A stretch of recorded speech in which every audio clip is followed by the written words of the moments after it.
This story was sent in by Amber L. from Texas. That night had been one of the rare evenings when everything actually went smoothly with my kids. It was just after 10:30 p.m., late enough that the house finally felt quiet, but not so late that I was completely running on fumes. I remember brushing my teeth and shutting off lights one by one, doing that mental checklist parents do. Lunches packed, dishwasher running, backpacks by the door.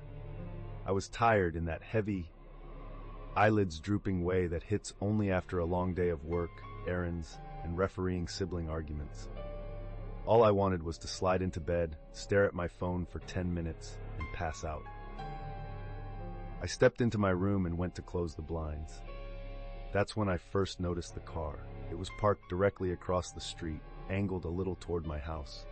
At first, I didn't think anything of it. People park weirdly all the time in my neighborhood, visiting someone, checking directions, waiting for a ride. Late-night cars aren't exactly unusual, but this one had no plates, not even temporary ones, no front plate, no back plate, and the interior was completely dark. No dome light, no movement, no engine, just a dark shape sitting there. I told myself to ignore it. I'd already changed into sleep clothes, and I wasn't about to start playing neighborhood detective. But a few minutes later, on my way back from checking on the kids, I glanced out again. The car hadn't moved an inch. What did stand out was the silhouette inside. A person in the driver's seat, head turned, not forward toward the street, but angled slightly toward my house. At that distance, I couldn't see details, just the shape of a shoulder, the vague outline of a head. I froze, holding the blinds just barely open with 2 fingers. My first thought was that they were on their phone, maybe using the screen pointing downward, but I didn't see any glow. No movement of hands, no shift in posture. Whoever it was seemed unnaturally still. I tried to shake it off. Long day, tired brain, overblowing a harmless situation. I went back to my room and sat on the edge of the bed, but I couldn't settle. My mind kept circling back to that still figure. I waited maybe 5 more minutes before checking again. They were still there, same position, same angle, still watching, or at least facing my house. That was the moment my stomach dropped. Not panic exactly, but a slow awareness that something wasn't right. I kept telling myself normal explanations. Maybe they were waiting for someone who lived nearby. Maybe they were sleeping.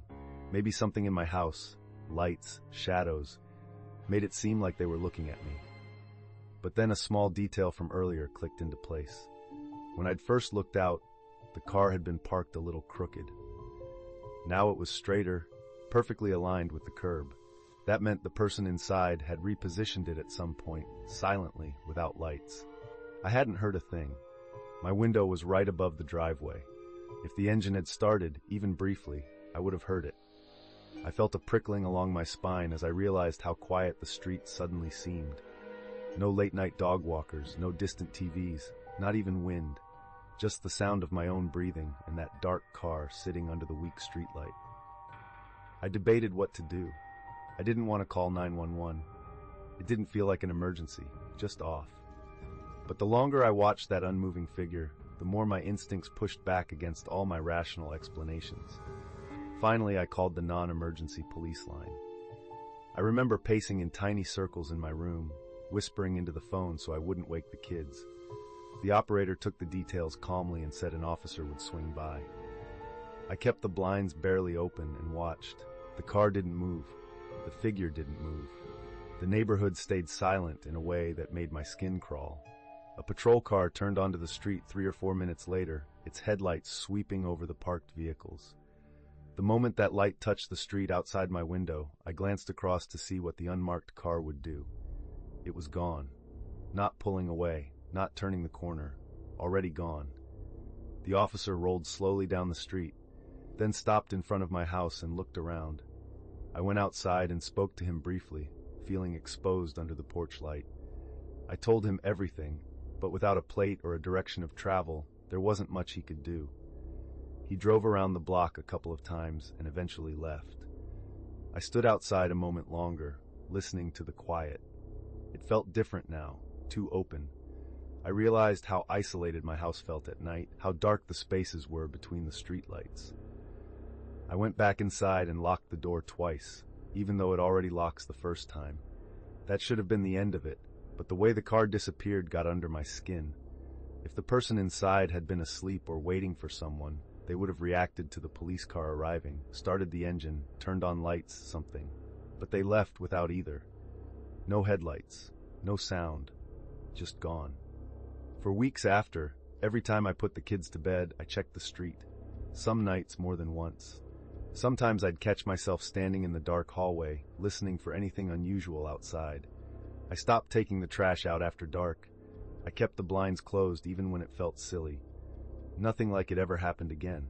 But that's almost worse. There's no explanation, no closure. Just the memory of that motionless figure sitting in a dark, unmarked car, facing my house, waiting for something I didn't understand. And to this day, when I think about how quiet the car was when it left, I still wonder how close I came to opening my front door at the wrong moment. This story was sent in by Brian K. from the Pacific Northwest. I had just finished a late shift at the small hardware store where I work. It was one of those closing shifts that always feels longer than it actually is. By the time I locked up, it was close to 11:45 p.m. The sky had that washed-out, cloudy look that blocks out the moon, so everything felt dimmer than usual. I was tired, the kind of tired where your thoughts feel half a step behind your own footsteps. My route home isn't far, maybe a 15-minute walk, and I've done it so many times that it barely registers. The neighborhood is quiet at night, with wide, tree-lined streets and houses spaced far apart. I'm used to walking it alone. I even like the solitude most nights.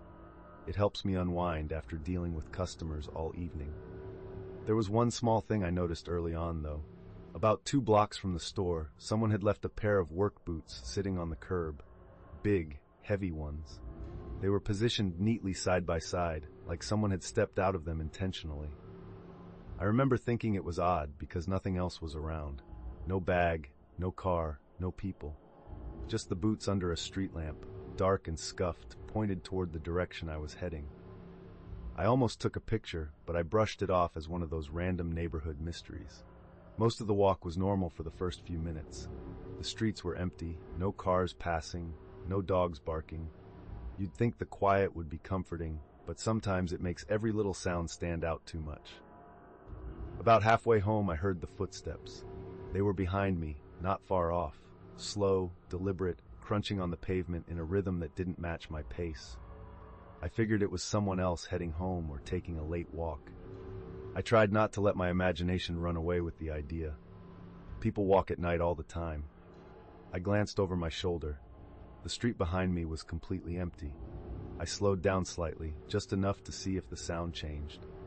The footsteps slowed too, perfectly in sync, like they were copying me. That's when the unease started to creep in.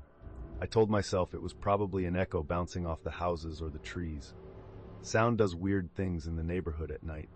But the longer I listened, the less that explanation made sense. These sounded close, too close. I sped up. The footsteps followed. My heart rate kicked up, and I could feel the adrenaline starting to buzz in my arms. I kept looking back, trying to catch any movement, a shadow, something. But there was nothing. Just the empty road, dim street lamps, and the same steady crunch of footsteps behind me. I crossed to the other side of the street, quick and sharp, trying to throw off whoever was there.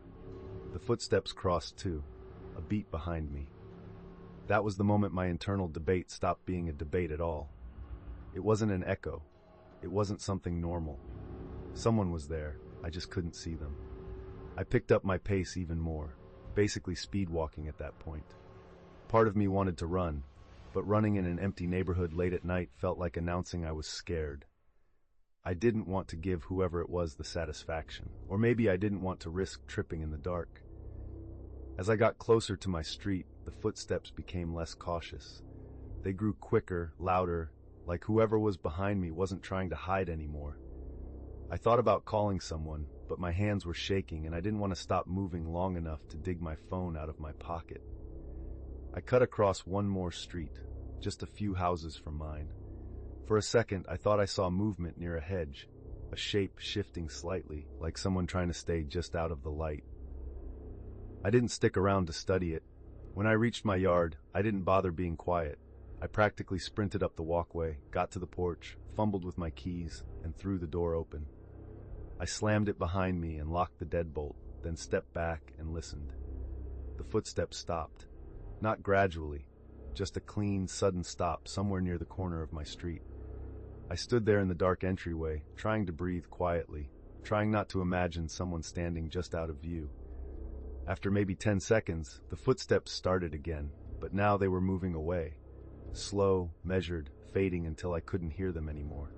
I peeked out through the small window next to my door. I didn't see anyone. No figure, no movement, nothing. But under the nearest street lamp, right at the corner, something caught my eye. A single scuffed work boot. Just one.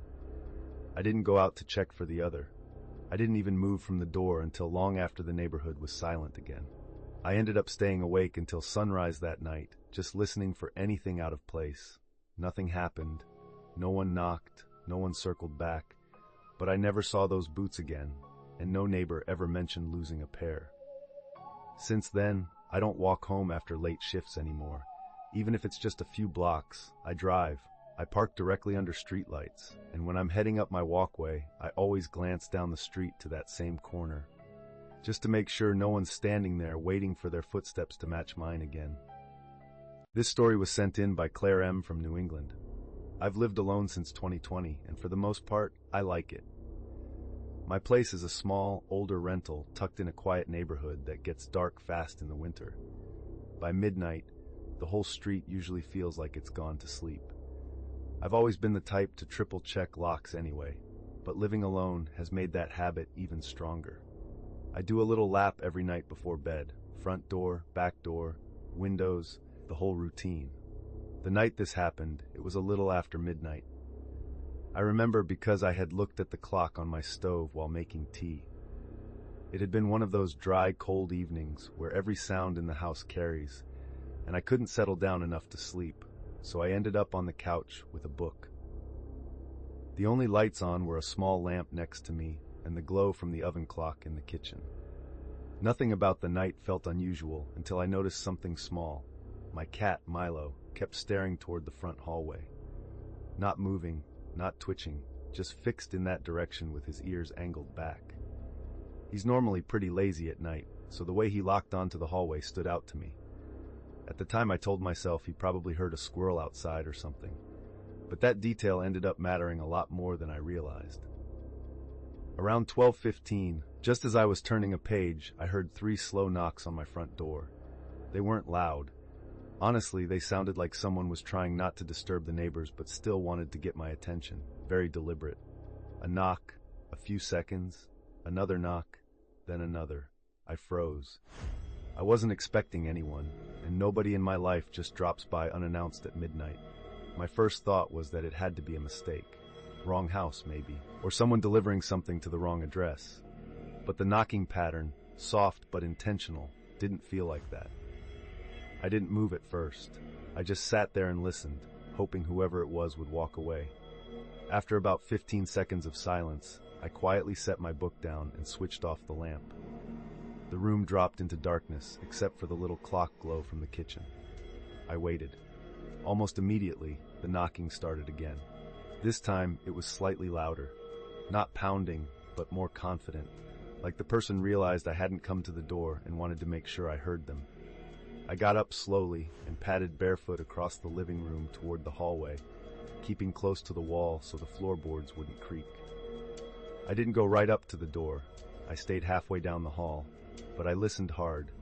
Whoever was on the other side didn't say a word. No movement, no shuffling, no footsteps in the snow outside, just that awful sense of someone being there. For a minute or so, I went back and forth in my head about what to do. Part of me wondered if maybe it was a neighbor who needed help, or some confused delivery driver. But the deliberate quietness of it didn't fit. If someone truly needed something, they'd call out. They'd try the doorbell. They'd knock normally.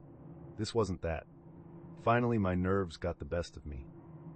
I slipped back into the living room, crouched behind the couch where I couldn't be seen from the front windows, and called 911. I kept my voice as quiet as I could. The dispatcher asked if I could see who was at the door. I told her no, and that I didn't want to get close enough to check. While I was on the phone, the knocking stopped again. Not gradually, not fading, just stopped, as if the person froze the second I dialed. Those few minutes waiting for the police felt like they stretched on forever. I kept expecting the knocking to start again, maybe louder, maybe more impatient. I kept glancing toward the hallway, thinking I might see the doorknob turn or a shadow under the frame. At one point, I realized Milo wasn't by my feet anymore. He had hidden under the couch. That spiked my fear all over again. A few minutes later, I heard a car roll up slowly outside, followed by a quick flash of red and blue reflecting against the walls. The dispatcher stayed on the phone until the officers knocked and announced themselves. When I finally opened the door, the cold rushed in. The officers checked around the porch, the walkway, and the street. They didn't see anyone. They didn't see footprints leading away either, which confused me. I had heard the crunch of snow when I walked earlier that evening. The only prints were the ones I recognized from my own comings and goings. They were kind about it. They took a quick statement, looked around the yard with flashlights, but eventually said there wasn't much else they could do since whoever it was had already left. They suggested keeping lights on outside and calling again if anything else happened. Nothing else did. Not that night. But something about the silence they left behind bothered me more than the knocking. It was like the whole neighborhood had gone hollow. The officers drove off, and for the first time, the house felt too big for just me. I barely slept. Every little sound made me sit up.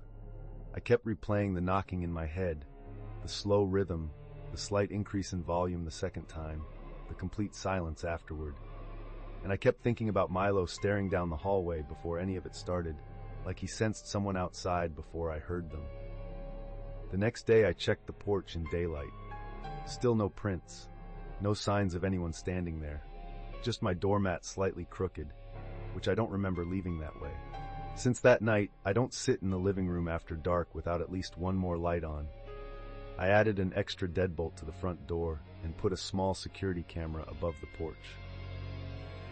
I don't think I'll ever forget the sound of those quiet, deliberate knocks or the feeling that someone was standing on the other side, waiting for me to come closer. And even now, sometimes around midnight, I catch myself holding my breath, listening for it to happen again. This story was sent in by Derek J. from the Midwest. It was early fall when this happened, one of those nights where the air is cool enough that you can see your breath if you exhale slow. I had this habit back then of sitting on my back porch around midnight, smoking one last cigarette before heading in. The backyard behind my place wasn't anything special, just a square of patchy grass, a couple of old maples, and the same wooden privacy fence everyone in my subdivision had. At night it usually felt peaceful, quiet in a way you don't get during the day. That night I was tired from a long shift, too wired to go straight to bed, and the porch was my little reset button. I remember checking the time, just after 12:30 a.m. The neighborhood was completely still. A dog barked a few blocks over, but aside from that, it was silence. I had just finished half the cigarette when I noticed a pale little glow drifting across the far end of my yard. At first I figured it was nothing, maybe a neighbor letting their dog out, or headlights from someone turning onto a side street. But the light didn't behave like normal light. It moved low to the ground, slow and deliberate, like someone sweeping a flashlight but doing it with almost exaggerated care. Then it stopped completely. Just sat there, hovering near the base of my fence. I leaned forward, squinting. The glow was soft, almost bluish, and it didn't flicker the way a flashlight usually does when someone walks with it.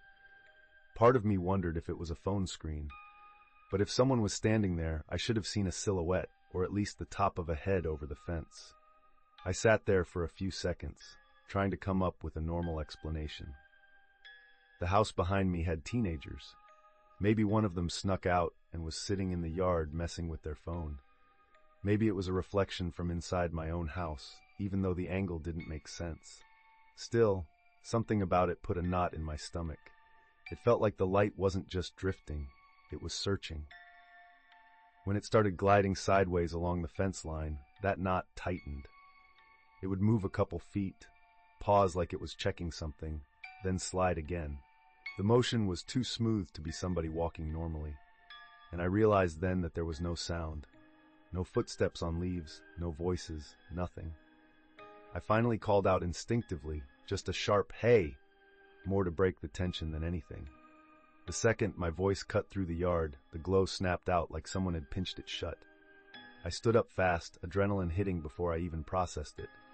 I walked out into the yard, cigarette still burning between my fingers, and scanned every corner. The grass was untouched.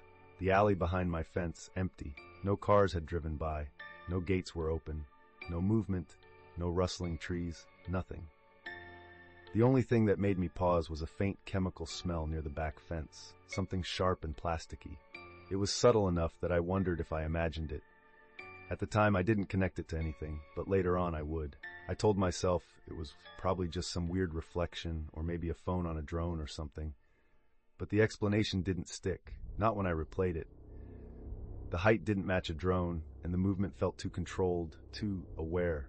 I tried to shake it off and headed inside for the night, but I left the back porch light on. I remember checking the lock twice, which I never did back then. Probably 3 times, if I'm honest. 2 nights later, something else happened that made that light make a lot more sense.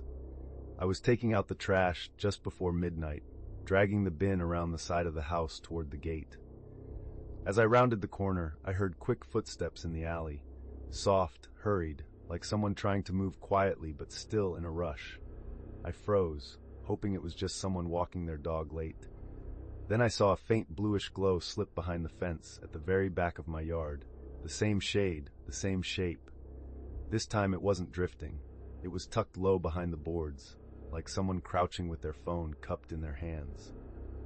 Before I could do anything, the steps sped up and the glow moved away down the alley until it disappeared entirely. I didn't see a face, I didn't hear a voice, but the speed of those footsteps told me the person didn't want to be seen. That was the moment it clicked. The glow hadn't been floating or gliding on its own. Someone had been in my yard the first night, or right up against the fence, holding something with a soft blue light. Maybe a phone, maybe something else. And that plasticky smell I noticed? Probably from whatever device they were using. The thought that someone had been watching me while I sat there half asleep on my porch made my skin crawl. I didn't smoke out there for the rest of the week. I thought about calling the police, but what was I going to say? That I saw a weird light twice? That I heard footsteps in an alley that's open to the public? There was nothing they could actually follow up on. The alley stayed quiet after that, and nothing else happened. But I never went back to sitting on my porch at night the way I used to. Now, I do the last cigarette on the front steps where there are streetlights and neighbors who can see me if something's off. And every once in a while, when I'm locking up before bed, I'll catch myself checking the backyard through the window, just to make sure nothing is drifting along the fence line, laying low in the dark, waiting to see if I'll come sit outside again.